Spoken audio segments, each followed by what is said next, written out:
What up, everyone? It is your boy, Murder Mystery with Joey, and we are back at you with another one. This one, we're diving into the story and a few other stories of the Skinwalker. Ooh. Alright, let's dive right in. My father told me a story once. I'll never forget it. For a few reasons. I think it's the first story he ever told me as a child, and it's also the story of how my grandfather died. But honestly, that isn't the reason. You hear stories on TV, or sometimes you overhear something in a public place. People talk about ghosts and aliens, and you think to yourself, that ain't real. They're making it up, or they're mistaken, or they're crazy, or something like that.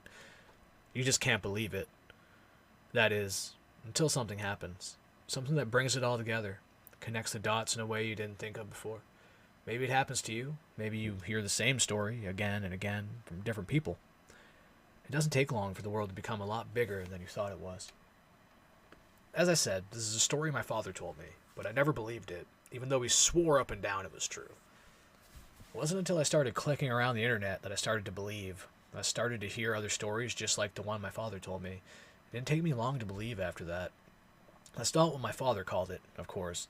He's never used the internet in his life. He wouldn't know what the online community had taken to calling it.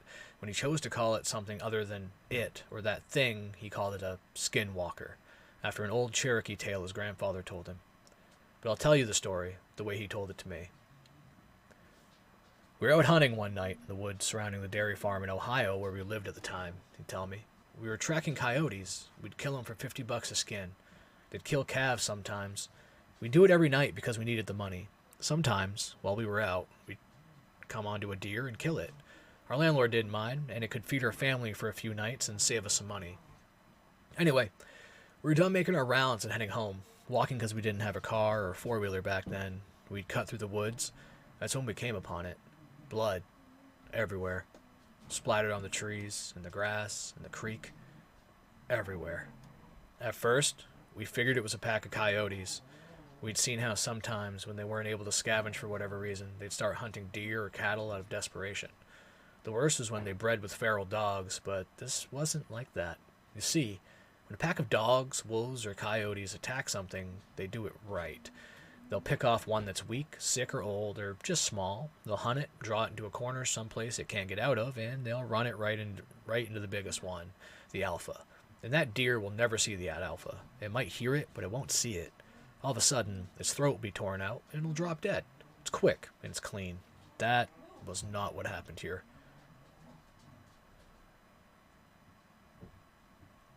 Something had come upon a group of deer. Coyotes won't attack a group. Wolves wouldn't either. They'd get too much of a fight. There were three, I think. 3 bodies just absolutely torn apart. You'd see a head or a torso here, a leg there. Predators don't do that. They don't leave scraps behind. Whatever had done this hadn't done it for food. It had done it for fun. But we didn't know it at that time, of course. We just saw a bunch of carcasses and figured it's something we had to take care of. I remember my dad telling me to go home, that he thought it was the work of a pack of feral dogs. But I wasn't leaving him, and I damn sure wasn't hiking through 2 miles of woods alone, in the dark, with nothing but a .22 and a pocket knife. I was only 13 at the time, so a .22 rifle was the only gun I could reliably use. Dad had the shotgun, and I wasn't going anywhere without it, or him. It took me a while to convince him, but finally we began tracking whatever did that. It wasn't hard. We just followed the blood. Either that thing bled a deer before it got away, or it dragged one for a mile. I don't know. What I do know is that I'd never seen my dad scared before that night. We started hearing the most horrible sounds now. I've been in a lot of woods in my life, and I've been all over the world, but I've never heard noises like I heard that night. I heard things screaming. I heard deer, fox, rabbits, raccoons, and birds, all of them afraid of something and hightailing it. Keep in mind, this is maybe 12 or 1 o'clock in the morning. Except for the fox and some birds, nothing was supposed to be awake at that hour. But they weren't just awake, mind you. They were on the run. That night I saw flocks of birds flying straight into trees trying to escape something. We came upon a pack of coyotes and nearly shot a couple thinking they had their eyes on us. But then we saw they were running in from someone. Nothing toward us. They didn't even notice us and went right past. Then some deer did the same. Then some rabbits, squirrels, foxes, even a couple of wild hogs. These critters were supposed to be hunting each other, and the only thing they cared about was getting as far away from there as possible. We should have put two and two together, that maybe whatever we were tracking wasn't something we were supposed to see, and wasn't something we could kill. To this day, I don't know why we didn't just go home. I guess we were curious. I think that was my dad's nature, to go towards trouble, to fight. And being aware of the things my father did during the war, I figured it was best to stay by his side. We finally reached an open valley. It was normally a soy field, but it wasn't in season, so it was just flat dirt. So when we saw the tracks, animals fleeing the forest had leveled everything in their path, but where that deer blood was, nothing had taken a single step. It was like whatever was responsible had left it for us to find. The tracks were shallow. Whatever it was couldn't have weighed more than 100 pounds, but that didn't mean much. A bobcat weighing 40 pounds soaking wet can tear out your throat if you ain't careful. The fact that this thing was on the lighter side just meant it was probably quick and was going to be tough to hit. So we followed the tracks, and it didn't take us long to find where they led. There's an old schoolhouse that sits on top of a hill. Half of it had been ripped out by a tornado, but nobody lived there, not for a long time. Sometimes, we caught homeless people in there, or drug addicts looking for a safe place to shoot up. We figured maybe that was it. Maybe it was some sick kid riding a high, but we didn't think that for long. We got within 50 yards. We heard a noise, a sort of screech made up of two different sounds. One was high-pitched, and another was a low growl. It was making both sounds at the same time, if that makes any sense. We approached to within 20 yards, and we heard another sound, different this time. I remember thinking that it sounded like paper being torn apart, while someone was swinging water back and forth in a bucket. Dad looked at me, knelt down, and whispered. He told me I had to stay behind him, because we're about to corner our prey. Any animal will fight when it's cornered, especially a predator. But we could tell by the tracks there's only one. He tells me it's probably a single feral dog, most likely rabid. The plan, he said, was to sneak up on it while it was eating, shoot it, and then keep shooting it until it didn't move anymore, then slit its throat. And if it got to Dad, it was my job to shoot or stab it to get it off him. So he walked up with me right behind him, just a tad to his side, so I could see what it is, which to this day I hadn't. It was leaning over a carcass, tearing off its flesh, and throwing what it didn't nibble at a side. There was blood all over the brick, glistening in the moonlight. It was pale white, and looked a little like a man, but not quite human. It had arms and legs like ours, but it sat like a monkey, hunched over, and its hands weren't normal. It had long fingers with claws at the end. So we saw that. My dad hesitated. He wasn't about to fire at a person, so he cleared his throat to try and get it to turn around. I swear to God Almighty, all the noise just ceased in an instant.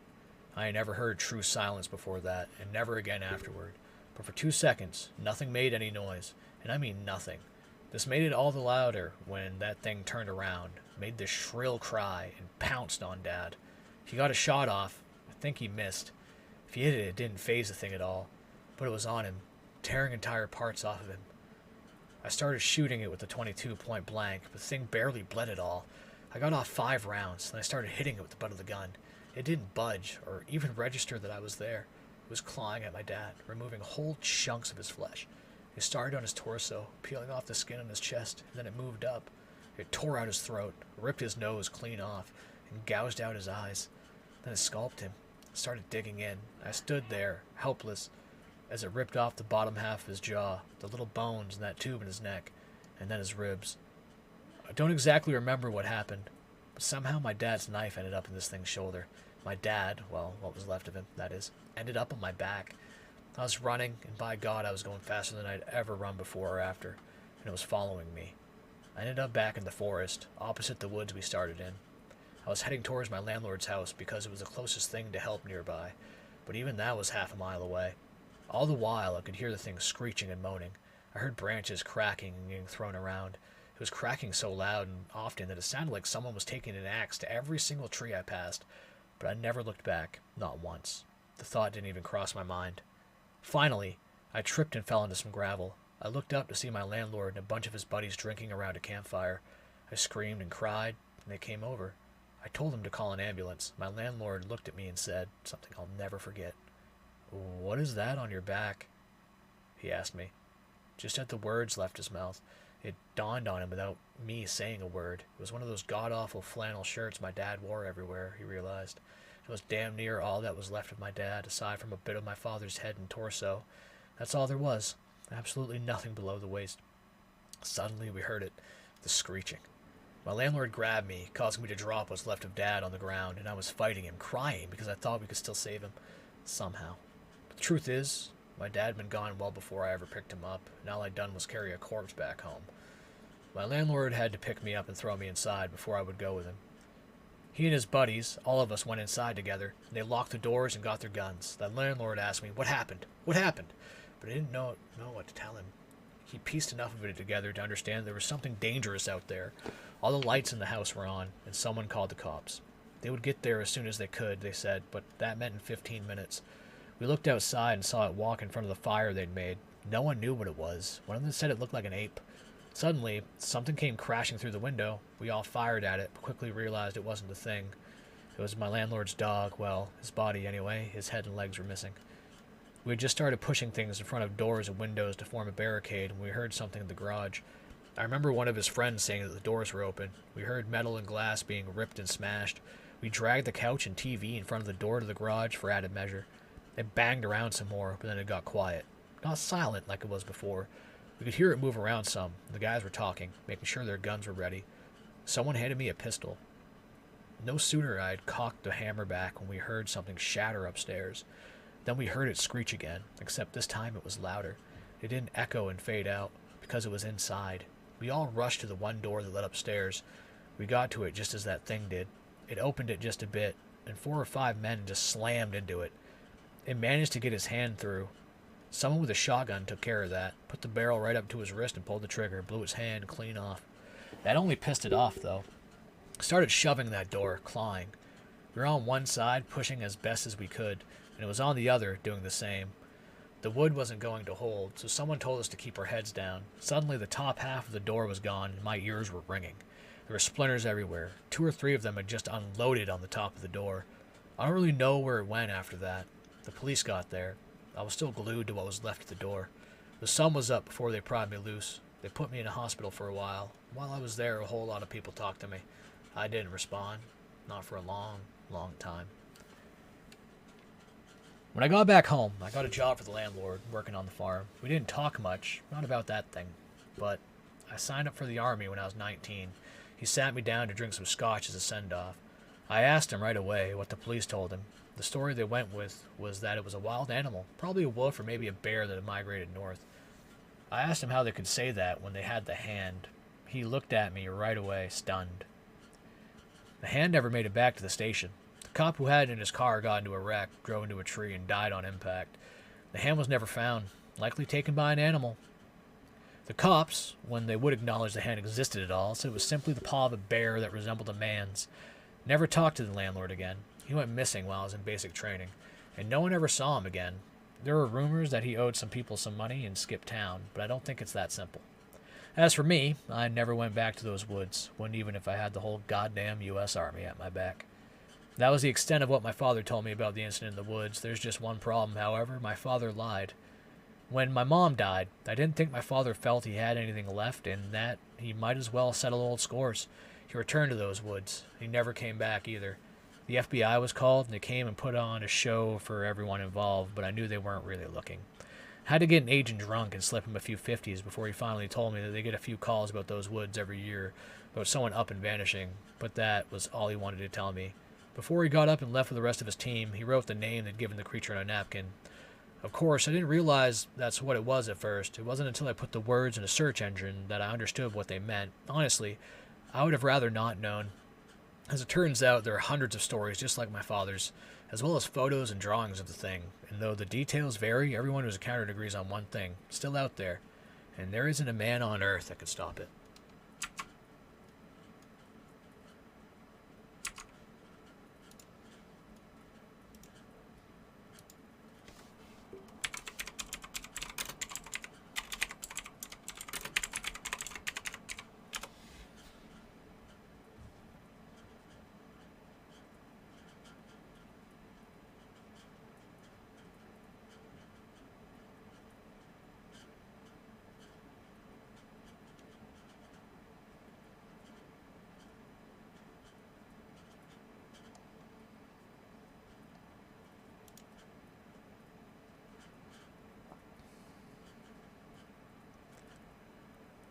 My name is Lamar. I'm currently 15 and live in the state of Oregon. What I'm about to share with you is 100% real. You have the choice of not believing me. I guess I could add you to the list. Sorry I'm getting off topic. My first encounter with the Wendigo happened when I was 13. I was on a hunting trip with my grandpa Wayne. He was a retired army vet. The reason I'm telling you this will come later. We were out hunting rabbits and hares because I thought the only way to become a man was to go out and hunt something. And also my mom kind of forced me to do it. She said I was too much of a shut-in sitting on my goddamn Xbox too much, and I ended up getting a lecture about how she was my age, she'd be outside, yada yada yada. So as soon as my grandpa had brought it up, she jumped at the opportunity to get me out the house. To be honest, it was quite fun except for the not showering for a week. We were winding down for our last night there, only being able to snag 3 rabbits mainly because I'm such a shit shot. The sun was starting to set. We decided to hit the hay in our all too big and expensive tent made for 6, even though I was only 5'10" at the time and he's 5'11", but I guess he needed his space. It's around 2 a.m. I only know this because I had snuck my phone out when my mom wasn't looking, and we started noticing strange noises like something heavy stomping around our campground. Then we noticed a horrid smell like rotted meat and dead skunk. We thought it was maybe the rabbit. My grandpa told me there's no way to the rabbits the smell was too strong. It took everything in our power not to start gagging. For me, it takes a lot to make me gag. I'm a teenage boy with 2 dogs. The smell even made my eyes start to water. My grandpa had also reminded me the rabbits were outside, so the thought had popped in my head that the noises could be a bear. My grandfather shut that thought down fast, and he said there's no way that's a bear. I almost pissed myself. What could be that big? I'm no hunting expert, but I'm pretty sure no other animal could be that big. Grandpa told me to stay put while he checked it out. He looked outside of our tent's window, and then I saw his eyes bulge with what looked like fear. As if he could read my mind, he put his hand over my mouth to shush me. I had then gotten frustrated with him and moved his hand off my face and asked him what was going on. He then looked at me with fake calmness and said, "Grandson, that's no bear." I got tired of hearing that and went to go see what he had seen. I lifted the flap of the tent window and looked out, and I even laughed a bit. So when I look in the direction of where he was looking, all I see is a pair of antlers sticking out of the bushes. I even attempted to put it on Snapchat to show everyone how bad my grandpa is with jokes. My phone dies, which pisses me off because I have nothing to keep me entertained for the car ride back to Portland all the way from Eastern Oregon. I was cursing myself for not turning it off during the trip to conserve power. But while I'm doing that, the thing I thought was some sort of buck or elk started to rise up. Then I got a good look at the face that was carrying those antlers. The first thing I saw was those cold, dead, hungry, red eyes, then the whole face. Dear God, I wish I hadn't. It had a skull-like face like some sort of canine. It had black, matted fur that threatened to fall off with the slightest touch, then it rose higher. I saw the rest of it, long, slender arms, claws on each of its hands, bones that threatened to tear its skin with the slightest wrong movement. Then I noticed the teeth that could tear the flesh from anything if it wanted to. I was so scared I had even started crying. My grandpa pulled me down and kept asking me over and over, "Did it see you?" My grandfather told me the only thing I could say was, "Wendigo." He said I was in a trance-like state, like he tried to get me to snap out of it, but he couldn't.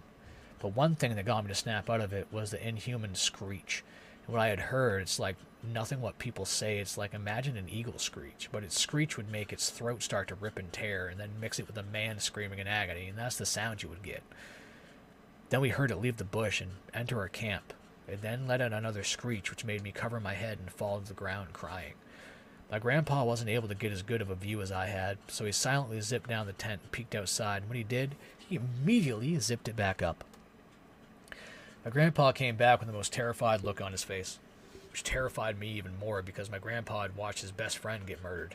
He's seen people burned alive after they were hit with napalm. He's 200 pounds of muscle, and to see that much fear in his face was scary. We then remembered we had left our rabbits right by our tent. Then we heard it coming our way. I could see the shape of it. This thing was most likely 3 feet taller than us. I then heard it start to crunch and tear the rabbits apart outside, which makes me think that it will do it to us if it finds us.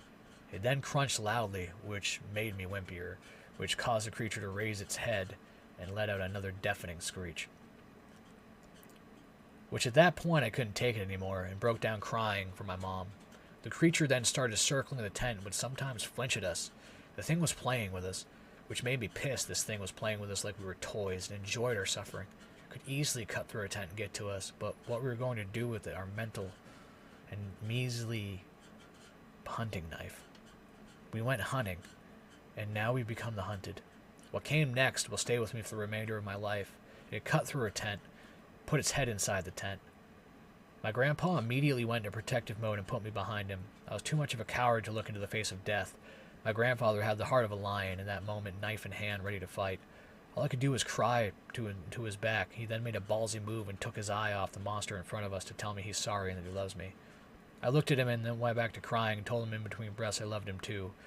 The creature seemed annoyed at that point and attempted to get his hands through. When it did, my grandfather let out a yell and stabbed his hand, which made the creature rear back in pain and let out yet another screech.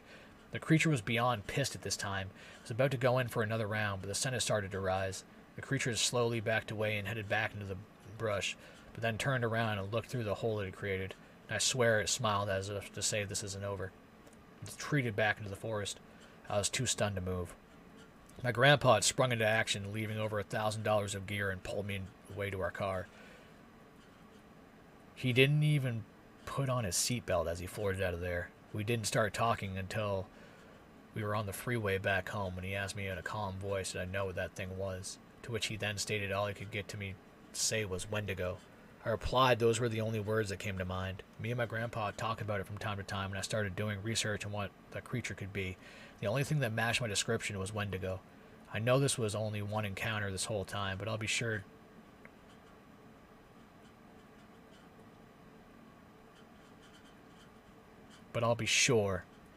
and I mean I'll be sure, to remember it.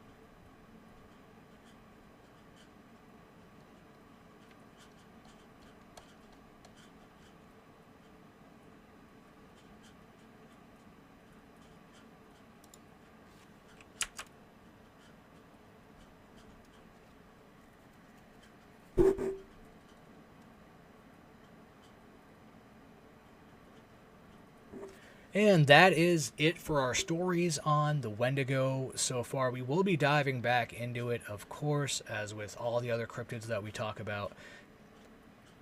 It is your boy, Murder Mystery with Joey. And remember, if you like the story, hit the follow, hit the subscribe. You know? Do that. You stay classy. Have a good day.